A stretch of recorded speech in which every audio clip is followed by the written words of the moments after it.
all students. I am Dr. Prakash. I welcome you all for the presentation on e-business subject of 6th semester BBA. In session number 2.11, I'll be discussing about the topic protecting the network.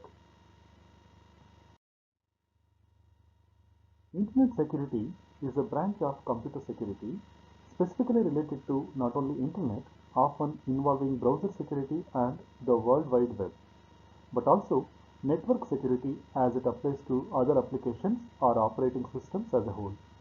Its objective is to establish rules and measures to use against attacks over the internet. The internet represents an insecure channel for exchanging information, which leads to a high risk of intrusion or fraud, such as phishing, online viruses, trojans, worms, and more. Many methods are used to protect the transfer of data, including encryption and from the ground up engineering. The current focus is on prevention as much as on real-time protection against well-known and new threats. Internet security is a catch-all term for a very broad issue covering security for transactions made over the internet. Generally, internet security encompasses browser security, the security of data entered through a web form, and overall authentication and protection of data sent via Internet Protocol. Internet security relies on specific resources and standards for protecting data that gets sent through the internet. This includes various kinds of encryption such as pretty good privacy. Other aspects of a secure web setup includes firewalls which blocks unwanted traffic and anti-malware, anti-spyware and antivirus programs that work from the specific networks or devices to monitor internet traffic for dangerous attachments. Internet security is generally becoming a top priority for both businesses and governments. Good internet security protects financial details and much more of what is handled by a business or agency's servers and network hardware. Insufficient internet security can threaten to collapse an e-commerce business or any other operation where data gets routed over the web. Internet security refers to securing communication over the internet. It includes specific security protocols such as Internet Security Protocol, IPsec, and Secure Socket Layer, SSL.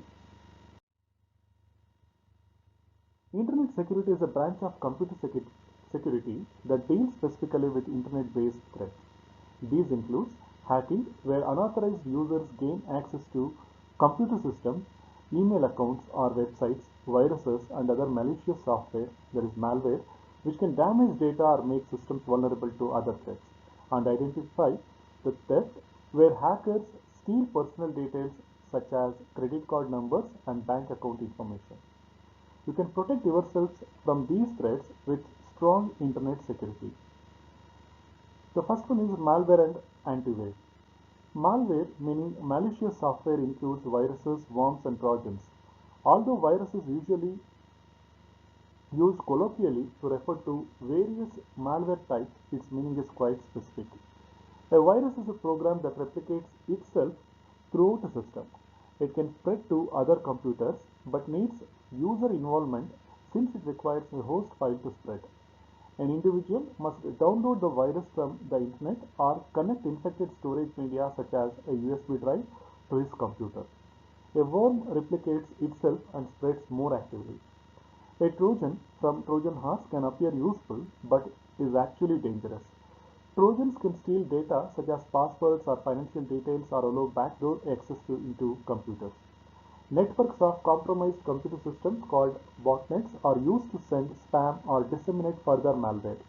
Install and use anti-malware internet protection applications to protect your computer. Now let us see the internet security with regard to firewalls. Think of a firewall as a filter consisting of a device or array of devices that allow or deny access to a network. Firewalls, which can be hardware or software devices, prevent sensitive information from being uncovered and stolen from networks, and also prevents dangerous information such as malicious code from being planted on networks. Firewalls apply a specific set of rules to all information coming in or going out of networks to determine whether it is dangerous or benign. The second one is browser's choice. Browsers can have security flaws which allow hackers and cybercriminals to attack computers and networks. You must choose a secure browser and keep it updated with new security patches the developer releases. One example of a dangerously insecure browser is Microsoft's Internet Explorer 6. Although it is now largely out of use, Internet Explorer 6 has so many security flaws that even Microsoft wants to stop people from using it. The next one is email security. Electronic mail offers many potential vulnerabilities. It's often used to send sensitive information which then becomes vulnerable to theft and is also used to distribute malware. A solid email security strategy includes both anti-malware applications and good practice by users such as not sending sensitive information via unsecured email and not opening suspicious messages. The fourth one is denial of service attack. Denial of service attacks are performed against computer resources such as websites. The aim of a DOS attack is to make a resource unavailable to users. One example is when a website is so overwhelmed by repeated communication requests that it cannot keep up with the demand. When multiple systems are involved, it becomes a distributed denial of service attacks. Methods of protecting against such attacks include firewalls and systems such as clean pipes in which website traffic is routed through a proxy server that drops bad traffic, allowing only genuine requests. And finally, the social engineering. The strongest firewall and high security antivirus suite won't protect your system if you give away sensitive information such as passwords or security questions. Social engineering uses tricks to save your hand over information to criminals. An example is phishing, in which an email appears to come from a reputable organization such as a bank, tricking the recipient into entering their personal details. The phisher can then collect and use them to log into the victim's account. If you want excellent internet security, it's important to remain aware of social engineering. Thank you.